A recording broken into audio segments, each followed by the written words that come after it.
Bek Persebaya asal Makedonia Utara butuh bonek teror Borneo FC di Gelora Bung Tomo.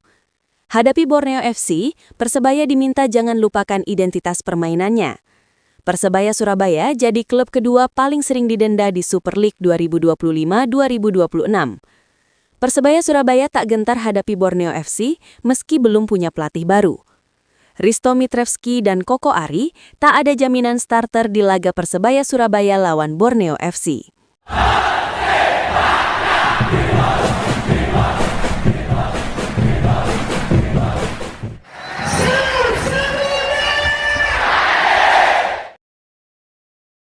Teror bonek siap hantui Borneo FC.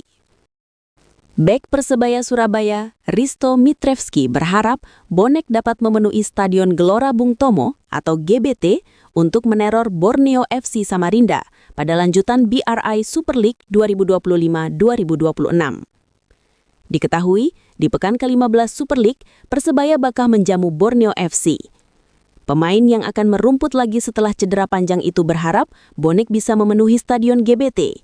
Dukungan total bonek dibutuhkan, sehingga tekad Persebaya mengakhiri tren buruk 4 laga hanya meraih hasil imbang bisa tercapai. Laga pekan ke-15 Super League ini jelas tidak mudah. Borneo FC juga dalam misi bangkit setelah 2 laga terakhir secara beruntun menelan kekalahan. Kekalahan yang menghentikan catatan superior mereka 11 pertandingan secara beruntun menang. Meski tidak mudah, Risto cukup percaya dengan kekuatan tim sendiri. Risto berjanji tidak akan mengecewakan dukungan total bonek. Risto merupakan bek tengah asing asal Makedonia Utara yang menjadi pilihan utama Persebaya sejak awal musim 2025-2026. Tolong jangan lupakan identitas permainan. Persebaya Surabaya akan menghadapi pemuncak klasemen BRI Super League 2025-2026, yaitu Borneo FC di pekan ke-15. Bermain di kandang sendiri, yaitu Stadion Gelora Bung Tomo atau GBT Surabaya, pada Sabtu 20 Desember 2025 malam WIB, Persebaya tentu diwajibkan menang demi membahagiakan para bonek dan bonita. Tapi Borneo FC bukanlah tim yang mudah untuk dikalahkan. Puncak klasemen dan 11 kali kemenangan beruntun jadi alasan mengapa anak asuh Fabiola Fundes patut diwaspadai Persebaya. Di sisi lain, Persebaya saat ini berjalan seperti tanpa kepala. Edu Perez yang sebelumnya ditunjuk sebagai pelatih dipecat usai meraih hasil imbang 1-1 kontra Arema FC. Uston Nawawi juga sudah mempersiapkan tim dengan mempelajari gaya bermain Borneo FC. Hal itu mereka asah di latihan. Jadi klub kedua paling sering kena denda. Persebaya Surabaya menutup pekan ke-14 Super League 2025-2026 dengan catatan pahit. Bukan soal hasil di lapangan, melainkan akumulasi sanksi disiplin yang membuat klub berjuluk Green Force itu boncos hingga 405 juta rupiah. Berdasarkan publikasi Komite Disiplin, Komdis PSSI, Persebaya kini menempati posisi kedua klub dengan denda terbesar musim ini, hanya kalah dari PSM Makassar. Total denda seluruh klub peserta liga pun nyaris menembus 3 miliar rupiah. Awal Desember menjadi periode terberat bagi Persebaya Surabaya. Dalam waktu singkat, Komdis PSSI menjatuhkan 4 sanksi sekaligus yang berkaitan dengan laga panas melawan Arema FC di Stadion Gelora Bung Tomo, 22 November 2025. Bagi Persebaya Surabaya, angka 405 juta rupiah menjadi alarm serius. Ambisi bersaing di papan atas kini harus diiringi peningkatan kedisiplinan agar hukuman finansial tidak terus menggerus fokus dan stabilitas tim di sisa musim kompetisi. Tidak gentar meski belum punya pelatih baru. Meski hingga kini nama pelatih baru Bajul Ijo belum juga diumumkan, pelatih interim Uston Nawawi tetap percaya diri menghadapi laga tersebut. Uston Nawawi menegaskan bahwa ketiadaan pelatih kepala baru bukan masalah yang perlu dibesar-besarkan bagi timnya. Legenda Persebaya tersebut kini memanfaatkan sisa waktu jelang pertandingan untuk memantapkan strategi dan pemulihan para pemain yang masih cedera. Pendekatan realistis diterapkan oleh Uston dengan menganalisis keseluruhan kekuatan yang dimiliki pemuncak klasemen sementara Super League tersebut, tidak hanya fokus pada beberapa pemain tertentu. Di tengah masa transisi tanpa pelatih kepala, Uston menekankan pentingnya menjaga stabilitas mental para pemainnya agar tidak goyah menghadapi situasi ini. Pelatih kelahiran Sidoarjo itu meminta para pemainnya untuk tetap memegang teguh identitas Persebaya dalam setiap pertandingan yang mereka jalani. Dua pemain ini tak ada jaminan main. Kondisi Risto Mitrevski dan Koko Ari menjadi fokus utama jelang laga Persebaya Surabaya melawan Borneo SC di lanjutan Super League 2025-2026. Dua pemain tersebut belum mendapat jaminan tampil sebagai starter meski sudah kembali mengikuti latihan tim. Tim berjuluk Green Force masih dibayangi krisis pemain yang memaksa pelatih berhitung cermat soal komposisi terbaik. Nama Koko Ari Alaya menjadi salah satu sorotan karena perannya krusial di sektor bek sayap.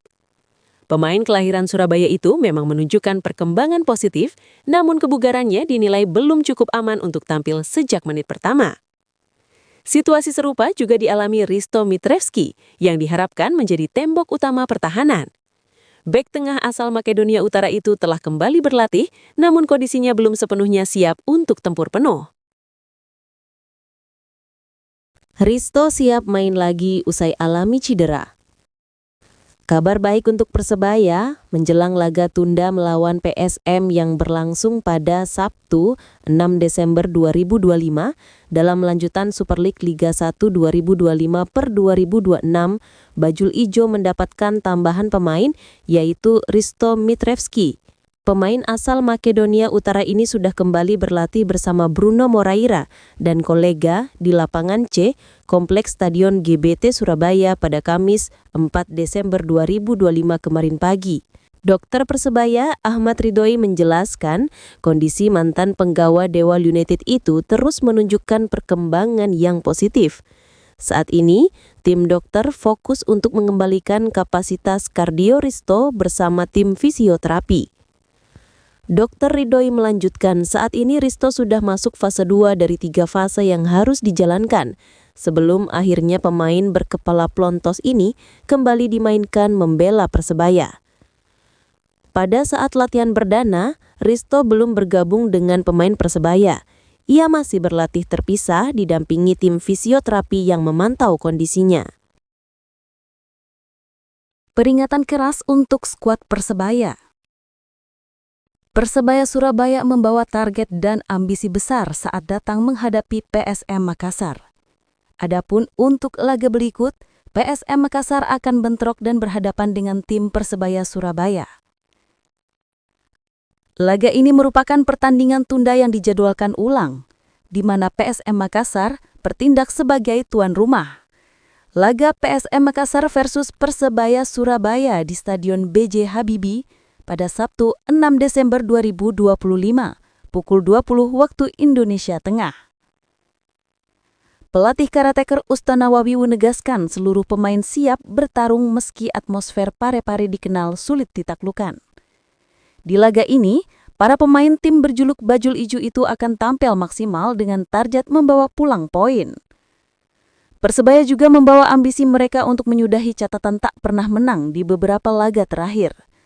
Di 3 laga terakhir, Persebaya Surabaya di kompetisi hanya mampu mengemas 3 poin, hasil dari imbang menghadapi Persik Kediri, Arema FC, dan Bayangkara FC.